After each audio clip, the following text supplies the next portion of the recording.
Daily English Conversation for Beginners. Lesson number 1. What is your name? My name is Nina. How are you? I am good. What about you? I am also good. Do you speak English? Just a little. Where are you from? I am from Pakistan.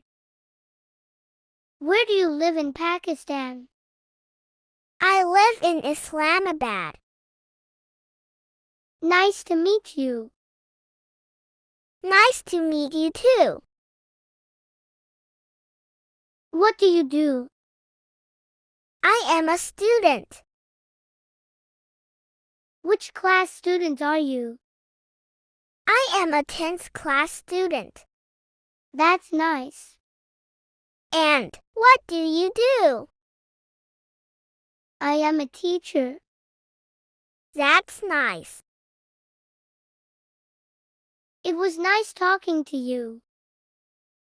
Same here. Hope to see you again. God willing. Goodbye. Goodbye.